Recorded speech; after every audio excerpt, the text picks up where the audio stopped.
Welcome back. आप देख रहे हैं कल का बाजार, जहां पर कल के बाजार की तैयारी तो हो गई, साथ में आपके इंडिविजुअल सवालों की भी बारी हो गई। अब कुछ और सवाल फटाफट ले लेते हैं क्योंकि आज बाजार में गिरावट थी। सबके मन में बहुत प्रश्न है। एसके द्विवेदी नई दिल्ली से हमारे साथ है। द्विवेदी साहब, क्या सवाल है सर?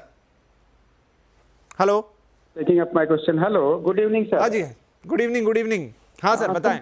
मेरे पास हिंदुस्तान लीवर लिमिटेड के 125 शेयर्स हैं and I have purchased it 2595 and just after purchase day by day it is going down.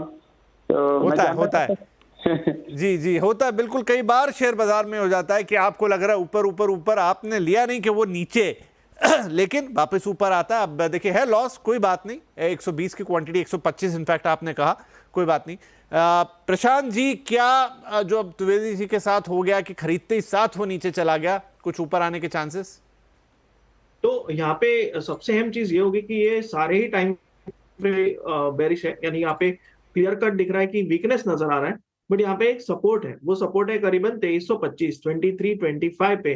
तो मुझे लग रहा है आप उसी को इस्तेमाल कीजिए, और हो सकता है थोड़ा राउंड नंबर 2300 को यूज कीजिए, 2300, और आप उसको एक एग्जिट पॉइंट के हिसाब से यूज कीजिए। मुझे लग रहा है ये सपोर्ट ब्रेक होना डिफिकल्ट है, क्योंकि ये एक मंथली सपोर्ट है जिसको कि हम काफी स्ट्रॉन्ग मानते हैं।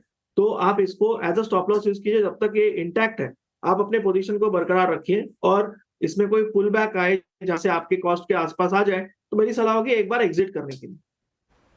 चलिए, तो आपके कॉस्ट के पास आए तो एग्जिट कीजिए। देखिए, यही एक विशेषज्ञ से राय लेने की बात होती है। ठीक है, आपने एक चांस लिया, लेकिन अब उसमें आगे आपको कम लॉस हो या आप कैसे उसमें मैक्सिमम प्रॉफिट लें, यही हमारे एक्सपर्ट्स बताते हैं। तो फिर भाव आए उसके आसपास आपको एग्जिट करना है। चलिए, फटाफट एक कॉल और लेते हैं। राहुल यादव साहब है हमारे साथ, कोटा राजस्थान से। राहुल जी, स्वागत है आपका। क्या सवाल है सर?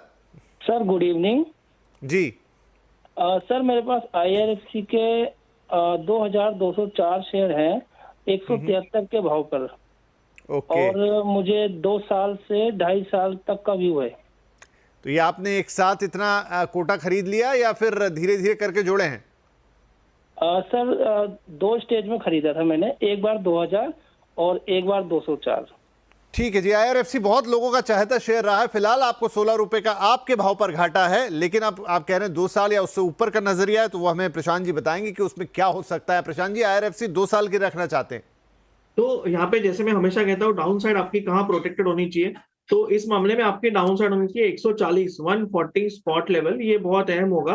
बट ओवरऑल मुझे लग रहा है पैटर्न के हिसाब से अगर एक पोजिशनल नजरिया हम रख रहे हैं तो यहाँ पे कम से कम 6 से 7 महीनों में आपको 210 से लेके 215 के लेवल नजर आने चाहिए। तो उस लेवल के लिए आप होल्ड कर सकते हो, और जब तक जो डाउन साइड लेवल 140 में आए वो क्लोजिंग बेसिस पे बरकरार है, आप बने रह सकते हो। चलिए जी, तो आप ध्यान रखिएगा 140 का लेवल जो है आपके लिए अहम रहने वाला है यहाँ पर IRFC के लिए। और इसी के साथ पता नहीं लगा, लेकिन बात में वक्त हो गया है समाप्त। और प्रशांत जी, जाने के पहले कोई डिस्क्लेमर्स? जी, इन सभी में जो शेयर्स हमने डिस्क्लोज किए मेरे पर्सनल पोजीशंस नहीं है। जोमेटो मैंने क्लाइंट्स को भी काफी वक्त से लंबे समय के लिए रेकमेंड किया हुआ है ऑलरेडी, और मेरा पर्सनल नजरिया भी उस पर बुलिश है। ठीक है sir, thank you very much. कल के लिए आपने दर्शकों के लिए एक राह दिखाई है, उनके लिए एक स्ट्रेटेजी बताई।